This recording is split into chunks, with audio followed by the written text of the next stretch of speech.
দর্শক, ঠিক এই মুহূর্তে বিএনপি চেয়ারম্যান তারেক রহমানের জনসভার চলছে বগুড়াতে এবং সেখানে আছেন সাজিদ সরকার, যুক্ত হচ্ছেন আমাদের সঙ্গে।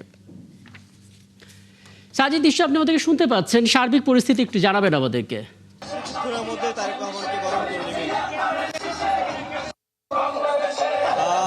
ঠিক কাছাকাছি আসার খবরটা আমরা জানতে পেরেছি, অর্থাৎ সাত মাথার কাছাকাছি এসে পৌঁছেছেন তারেক রহমানের থাকা গাড়ি বহরটি, এবং এই সাত মাথা থেকে এই আলতাফুন্নেছা খেলার মাঠ পর্যন্ত আসতে তাকে অনেক মানুষ প্রিয়, অর্থাৎ এই তার গাড়িও হয়তো বা ঢুকতে পারবে না, তবে তাকে হেঁটে হয়তো পথে ঢুকতে হতে পারে। এর আগে রাস্তার দুপাশে যেহেতু হাজার হাজার মানুষ দাঁড়িয়ে আছে, সেই সব মানুষ ছাপিয়ে এই আলতাফুন্নেছা খেলার মাঠে পৌঁছাতে এখনো হয়তো বা বেশ কিছু সময় লাগতে পারে। তবে এর আগে আমরা দেখছিলাম যে দুপুরের পর থেকেই মাঠে হাজার হাজার মানুষ কিন্তু এসে উপস্থিত হয়েছে, যেহেতু দীর্ঘ 19 বছর পর তারেক রহমান তার কর্মভূমি জন্মভূমি বগুড়ার মাটিতে পা দিবেন। একই সাথে তার নির্বাচনী এলাকা বগুড়া 6, সেই কারণেই কিন্তু তিনি তার অপেক্ষায় হাজার হাজার মানুষ এই পুরো আলতাফুন্নেছা খেলার মাঠে এসে উপস্থিত হয়েছে, এবং এই মাঠে কম করে হলো প্রায় 60,000 মানুষের, এবং এই মাঠেই কিন্তু একসময় বিএনপির সাবেক চেয়ারপারসন এবং 3বার প্রধানমন্ত্রী বেগম খালেদা জিয়া এখানে বেশ কয়েকবার জনসভা করেছিলেন। সেই মাঠেই এবার তারেক রহমান এসে তিনি বগুড়াবাসীর উদ্দেশ্যে কথা বলবেন, এবং বগুড়া যে এতদিন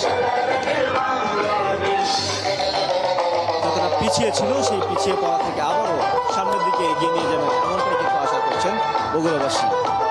রাকিব, আপনি হয়তো দেখছেন যে উচ্ছ্বসিত জনতা বরণ করে নেওয়ার জন্য কিন্তু প্রস্তুত রয়েছে পুরো পুরো বগুড়া শহর জুড়ে, এবং শুধুমাত্র এই মাঠটি নয়, মাঠের আশপাশে কিন্তু শহরগুলো কিন্তু একেবারে কানায় কানায় পরিপূর্ণ হয়েছে।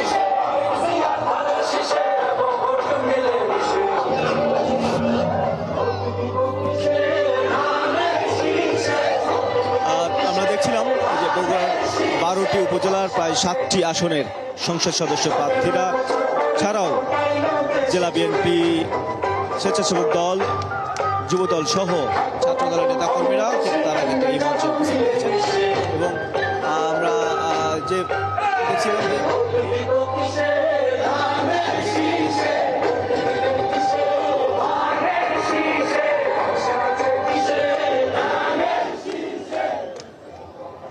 রাকিব, আপনি দেখছেন আমরা বগুড়াবাসী প্রিয় নেতা এবং বিএনপির কাণ্ডারি সেই তারেক রহমানকে প্রতীক্ষায় ছিল, সেই প্রতীক্ষা হয়তো বা কিছুক্ষণের মধ্যেই শেষ হবে। আবার একটু সুশৃঙ্খল ভাবে বসে বলুন, লিডার আসছে, লিডার আসছে, শৃঙ্খলা ফিরিয়ে আনুন, লিডার আসছে, শৃঙ্খলা ফিরিয়ে আনুন।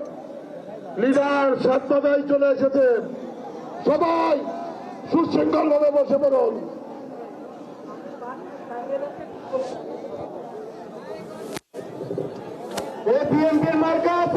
অনেক ধন্যবাদ সাজিদ। আপনার মাধ্যমে আমরা আসলে স্থানীয় নেতাকর্মীদের বক্তব্য শুনছিলাম, কিন্তু আসলে নওগাঁ জনসভা শেষে এই বগুড়ার আলতাফুন্নেছা খেলার মাঠে যোগ দেওয়ার জন্য তারেক রহমান যিনি আসছেন, তার যে গাড়িবহর, সেই গাড়িবহরের সঙ্গে আছেন আমাদের সহকর্মী শফিকুল হক, যুক্ত হচ্ছে তার সঙ্গে। শফিকুল, আপনার সঙ্গে এর আগে যখন কথা হচ্ছিল, আপনি যে তথ্যগুলো জানাচ্ছিলেন তাতে একটা ধারণা করা যাচ্ছিল 10টা 18 দিকে যে ঘণ্টাখানেক লাগতে পারে। আমরা দেখতে পাচ্ছি 11টা বেজে গেছে। কোনো অনুমান করতে পারেন কি না এই নওগাঁ থেকে বগুড়ার আলতাফুন্নেছা খেলার মাঠে পৌঁছাতে কেমন সময় লাগতে পারে, রাস্তার যে পরিস্থিতি এবং নেতাকর্মীদের যে উচ্ছ্বাস আমরা দেখতে পাচ্ছি সেটা মাথায় রেখে? আমরা আসলে এই মুহূর্তে তারেক রহমান অবস্থান করছেন বগুড়ার সাতমাথা যে এলাকাটি বলে বগুড়ার একেবারে প্রাণকেন্দ্র, এবং একটি বিষয় বলে রাখতে চাই, ঘরের ছেলে ঘরে ফিরেছে রাকিব। ছবিতে দেখতে পাবেন তারেক রহমান বগুড়ার মাটিতে, এবং সেটি প্রায় দীর্ঘ 19 বছর পর তিনি বগুড়ার মাটিতে আসলেন, এবং এখনো যদিও তিনি গাড়িবহরের মধ্যে রয়েছেন, যেই জনসভাস্থলে তার যাওয়ার কথা সেটি হয়তো এখান থেকে 500 মিটারেরও কম দূরত্ব। তবে আপনি ছবিতে দেখতে পাবেন পুরো তার গাড়িবহর জুড়ে সে যখন নওগাঁ থেকে যখন বগুড়ার উদ্দেশ্যে রওনা করে, নওগাঁর জনসভা শেষ করে বগুড়া আসার ঠিক আমরা যেটি যদি ভুল না করে থাকি প্রায় 10 থেকে 15 কিলোমিটার আগ থেকেই আমরা দেখতে পেয়েছি সড়কের দুপাশে প্রচুর মানুষের উপস্থিতি এবং সাধারণ মানুষ সহ স্থানীয় যে নেতাকর্মী যারা রয়েছেন সবার মধ্যেই কিন্তু একটি উৎসব উদ্দীপনা আমরা লক্ষ্য করেছি এবং সেটি যতটা না বগুড়ার কাছাকাছি এসে পৌঁছেছে, এখন ছবিতেই হয়তো আপনি দেখতে পাবেন যে তার গাড়িবহরটি কিন্তু একেবারেই ধীরে ধীরে আগাচ্ছে এবং সেই আলফাতুন্নেসা মাঠে যেখানে বগুড়ার আজকের যেই নির্বাচনী জনসভা হওয়ার কথা রয়েছে তারেক রহমানের, সেই জনসভায় অংশ নিতেই তিনি সেদিকে আগাচ্ছেন এবং সেটি হয়তো অল্প কিছুক্ষণের মধ্যেই তিনি সেখানে পৌঁছাবেন। তবে নেতাকর্মীদের ভালোবাসা, সাধারণ মানুষের ভালোবাসা এবং বগুড়াবাসীর যে ভালোবাসা, সেই ভালোবাসায় সিক্ত হয়ে তার কিছুটা সেখানে পৌঁছতে দেরি হয়ে যাচ্ছে। আমরা একটু সামনের যদি দেখানোর চেষ্টা করি, সামনে সেই বগুড়ার সাতমাথা, যেটি বগুড়ার প্রাণকেন্দ্র বলা হয়ে থাকে, সেই সাতমাথা থেকে অল্প একটু দূরেই তারেক রহমানের সেই গাড়িবহরটি এই মুহূর্তে রয়েছে এবং সেই গাড়িবহরটি ধীরে ধীরে এগিয়ে যাচ্ছে। রাকিব, একটি বিষয় বলতেই হচ্ছে, তারেক রহমান 25 ডিসেম্বর যখন দেশে ফিরেন, দেশে ফেরার পরে তার যেই ঢাকার বাইরে প্রথম যেই সফর সেটি কিন্তু নির্ধারণ করা হয়েছিল রংপুরে। সেই রংপুরের সফরটি কিন্তু তখন নির্বাচন কমিশনের কিছু বাধ্যবাধকতা, প্রচারণার যে বাধ্যবাধকতা, সেসব কারণে আসলে সেই রংপুর সফর করা হয়নি। সেই রংপুর থেকেই তার বগুড়া আসার কথা ছিল, যদিও সেটি নির্বাচন কমিশনের অনুরোধের প্রেক্ষিতে তিনি সেটি বাতিল করেছিলেন। তবে সেই নির্বাচনের যেই তফসিল ঘোষণা হলো, নির্বাচনের তফসিল অনুযায়ী নির্বাচনের যেই প্রচারণার যেই নির্ধারিত তারিখ, সেই তারিখ থেকেই কিন্তু তার যেই ঢাকার বাইরের যেই সফরগুলো সেটি আনুষ্ঠানিকভাবে শুরু হয় এবং শুরুতেই তিনি সিলেটে হযরত শাহজালাল রাদিয়াল্লাহু আনহুর মাজার জিয়ারত করার মধ্য দিয়ে, এবং এটি কিন্তু বেগম খালেদা জিয়া, জিয়াউর রহমান তাদের যেই